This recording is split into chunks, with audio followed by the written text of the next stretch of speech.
Bismillahirrahmanirrahim. Assalamualaikum warahmatullahi wabarakatuh. Bagaimana kabarnya hari ini anak-anak Bu Guru? Mudah-mudahan selalu dalam keadaan sehat ya. Nah, untuk pembelajaran kali ini kita akan belajar mengenai tematik. Supaya pembelajaran ini ada dalam kelancaran, kita bersama-sama membaca basmalah terlebih dahulu ya. Bismillahirrahmanirrahim. Nah, pembelajaran kali ini kita akan membahas mengenai jenis-jenis usaha dan kegiatan ekonomi. Nah, yuk kita langsung ke slide berikutnya. Nah, bentang alam yang ada di Indonesia. Nah, kemarin Bu Guru telah menjelaskan bentang alam kan ya. Nah, bentang alam yang ada di Indonesia ini terdiri atas dataran rendah, pegunungan, dataran tinggi, gunung, dan lautan. Setiap bentang alam memiliki potensi sumber daya alam yang dapat dimanfaatkan untuk kebutuhan manusia. Upaya manusia untuk memenuhi kebutuhan hidupnya itu disebut kegiatan ekonomi ya. Jadi kegiatan ekonomi itu suatu kegiatan yang dilakukan oleh manusia dengan tujuan untuk mendapatkan barang atau jasa tertentu. Nah, itu pengertian kegiatan ekonomi. Nah, sekarang akan dibahas kegiatan ekonomi berdasarkan bentang alam. Sebagaimana yang tadi dibahas kan, kalau bentang alam Indonesia itu ada dataran rendah, dataran tinggi, pegunungan. Nah, kegiatan ekonominya juga disesuaikan sesuai dengan bentang alam tersebut. Nah, yang pertama yaitu ada pertanian dan perkebunan. Nah, sektor usaha agraris terdapat di daerah pedesaan dan pegunungan. Agraris itu apa? Karena sebagian masyarakat Indonesia itu pekerjaannya sebagai bertani ya. Nah, berbagai jenis tanaman tumbuh subur dan menghasilkan banyak bahan pangan. Hasil pertanian dan perkebunan itu antara lain padi, jagung, ubi, kedelai, sagu, umbi-umbian, sayuran, serta buah-buahan. Nah, adapun perkebunan yaitu kegiatan menanam lahan dengan tanaman keras dengan umur lebih dari 6 bulan. Tanaman perkebunan mencakup tanaman musiman dan tanaman tahunan. Nah, ada kebun teh, ada kebun apel, banyak ya. Itu perkebunan sama pertanian. Terus yang kedua, peternakan. Nah, peternakan ini merupakan kegiatan usaha budidaya hewan yang diambil hasilnya. Hasil peternakan terdiri dari daging, telur, susu, kulit, bulu. Nah, seperti misalnya ternak ayam. Ayam itu yang hewan ternak ayam itu yang diambilnya itu dagingnya ya, terus telurnya. Terus kalau kambing tuh bulunya itu diambil ya, terus kulitnya juga. Kalau ternak sapi, susunya. Nah, itu peternakan. Nah, untuk yang ketiga yaitu perikanan. Secara umum, usaha perikanan itu dibedakan menjadi perikanan darat dan perikanan laut. Nah, untuk yang pertama, kita bahas perikanan darat. Ya, perikanan darat ini merupakan usaha memelihara dan menangkap ikan di perairan darat. Perikanan darat ini terdiri atas perikanan air tawar dan air payau. Nah, perikanan air tawar dilakukan di sungai, di danau, di rawa, di waduk atau bendungan, terus di empang, di sawah dan kolam. Pokoknya yang bisa tanam di itu yang bisa ikan itu hidup ya. Untuk nantinya kan perikanan juga itu diambil hasilnya nantinya ya. Jenis ikan yang dibudidayakan itu seperti lele, nila, mujair ya, gurame dan emas. Adapun yang terus ada perikanan air payau. Air payau itu percampuran antara air laut dan air tawar.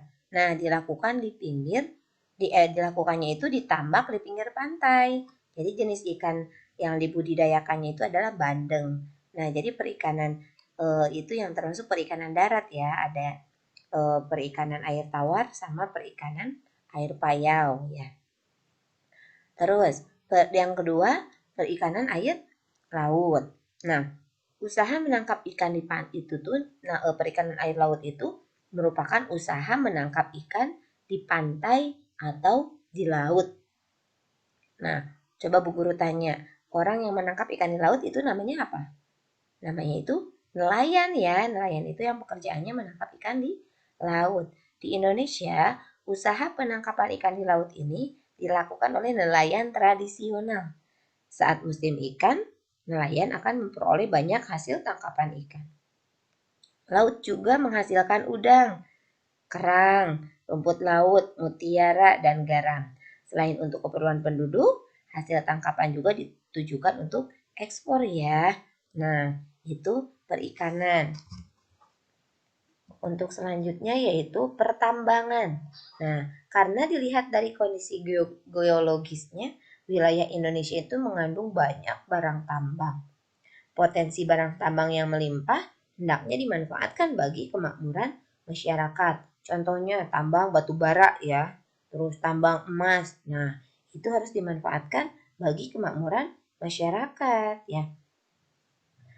Kemudian kehutanan. Nah, hutan di Indonesia ini berperan penting bagi paru-paru sebagai paru-paru dunia. Coba bayangkan kalau sudah tidak ada hutan, bagaimana kita bernafas ya? Karena kan dari hasil fotosintesis tumbuhan itu bisa menghasilkan oksigen. Coba bayangkan kalau sudah tidak ada tumbuhan, berarti oksigennya sudah tidak ada ya. Jadi harus dilindungi karena hutan itu sebagai paru-paru dunia. Nah, hutan juga berfungsi sebagai tempat berkembangnya berbagai fauna. Fauna itu hewan ya. Nah, hewan-hewan buas. Kebayangkan kalau tidak ada hutan, hewan-hewan buas pasti masuk ke perkampungan-perkampungan. Kan takut ya. Nah, dari segi lingkungan, hutan menjadi daerah resapan air hujan. Supaya dengan adanya hutan ini, air hujan diserap oleh tumbuhan. Jadi terhindar dari longsor. Makanya gak boleh menebang pohon-pohon yang ada di hutan.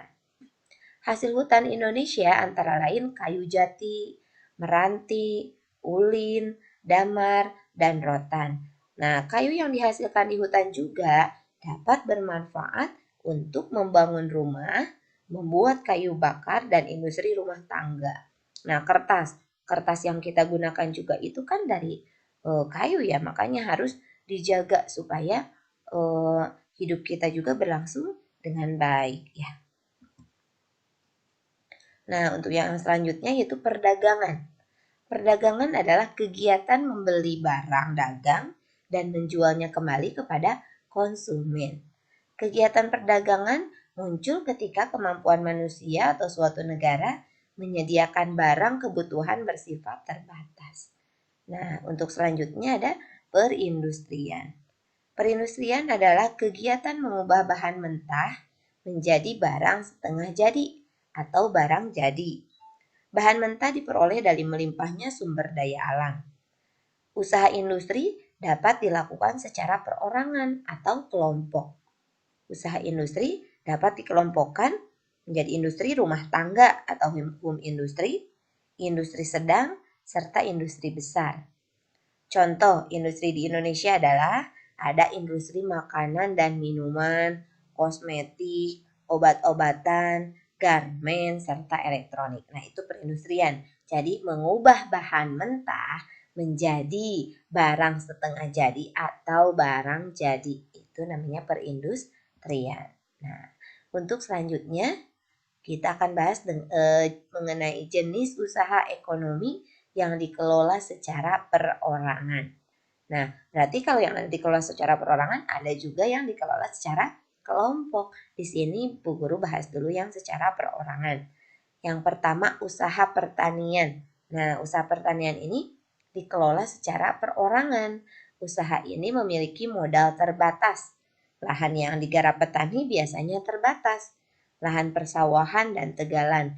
Namun ada juga usaha pertanian yang dilakukan secara besar-besaran.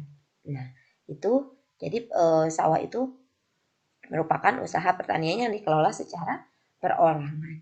Kemudian usaha perdagangan. Usaha perdagangan secara perorangan biasanya berskala kecil dan sedang. Contohnya pedagang asongan, pedagang keliling, pedagang kaki lima, pedagang di pasar, warung, dan toko kelontong itu merupakan usaha perorangan. Kemudian ada usaha jasa yang mengandalkan jasa kita ya. Nah, banyak usaha jasa dikelola secara perorangan seperti fotokopi, bengkel, potong rambut, dan penjualan pulsa. Itu merupakan usaha jasa perorangan. Kemudian ada juga industri kecil yang dilakukannya secara perorangan. Nah, seperti industri rumahan. Contohnya, usaha kerajinan tangan berupa pembuatan keramik, souvenir, tembikar, anyaman, dan mebel. Itu usaha industri kecil. Nah, jadi ada usaha pertanian, perdagangan, jasa, serta industri kecil. Itu usaha perorangan ya. Sekarang usaha yang dilakukan secara kelompok. Nah, ada firma.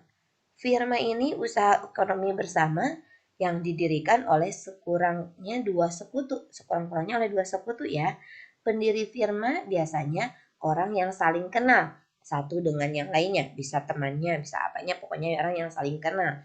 Setiap anggota firma memiliki hak untuk bertindak atas nama firma. Anggota firma juga bertanggung jawab secara penuh atas resiko kerugian firma. Usaha berbentuk firma bisa bergerak di bidang layanan konsultasi hukum dan keuangan. Itu usaha firma ya. Kemudian persekutuan komanditer atau CV ya didirikan oleh sekurangnya 2 orang yang menyetorkan modal. Pada CV terdapat 2 jenis sekutu, yaitu ada sekutu aktif dan sekutu pasif. Sekutu aktif berperan sebagai investor dan pengelola CV. Kalau sekutu pasif berperan sebagai investor tanpa terlibat dalam pengelolaan CV. Jadi kalau aktif sambil mengelola ya, kalau sekutu pasif tidak mengelola, cuma sebagai investor ya. Terus usaha berbentuk CV dapat dikembangkan dari firma. Ini dimungkinkan jika firma ingin memperluas usahanya dan membutuhkan banyak modal. Nah, untuk selanjutnya ada PT. PT itu perseroan terbatas, yaitu usaha bersama yang modalnya berupa kumpulan saham.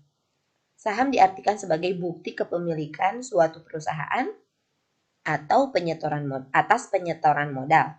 Setiap saham memiliki nilai nominal tertentu. Nah, pemilik saham akan memperoleh keuntungan berupa dividen. Nah, kemudian ada BUMN atau Badan Usaha Milik Negara. Nah, atau perusahaan negara, yaitu sebuah perusahaan yang seluruh atau sebagian modalnya dimiliki negara. BUMN dapat berbentuk perusahaan umum, perum, dan perusahaan terbatas atau PT. Nah, BUMN bergerak di bidang usaha yang bersifat strategis atau vital. Kemudian ada koperasi. Nah, di Indonesia berkembang usaha bersama yang bertujuan menyejahterakan anggotanya. Usaha yang dimaksud adalah usaha koperasi ini. Nah, menurut Undang-Undang Nomor 25 Tahun 1992 tentang perkoperasian, koperasi adalah badan usaha yang beranggotakan orang atau badan hukum koperasi dengan melandaskan kegiatannya berdasarkan prinsip koperasi sekaligus gerakan ekonomi rakyat yang berdasarkan ajas kekeluargaan. Nah, itu usaha yang dilakukan secara kelompok. Nah, untuk selanjutnya yaitu dampak kegiatan ekonomi terhadap kesejahteraan masyarakat. Sini Bu Guru akan menjelaskan dulu kegiatan ekonomi itu dibagi menjadi 3 jenis, yaitu yang pertama produksi, kedua distribusi, yang ketiga konsumsi. Nah, produksi itu atau pembuatan, yaitu kegiatan yang menghasilkan barang untuk memenuhi kebutuhan. Nah, kemudian distribusi atau penyaluran, yaitu kegiatan menyalurkan barang ke konsumen. Yang ketiga konsumsi atau pemakaian, yaitu pemanfaatan barang hasil produksi oleh konsumen. Nah, itu kegiatan ekonominya. Adapun orang-orangnya itu berbeda. Kalau produksi, orangnya namanya produsen. Kalau distribusi, orang yang melakukannya distributor. Kalau konsumsi, orang yang melakukannya konsumen, ya. Nah, setiap kegiatan ekonomi yang dilakukan memberikan dampak atau pengaruh yang berbeda-beda dalam masyarakat.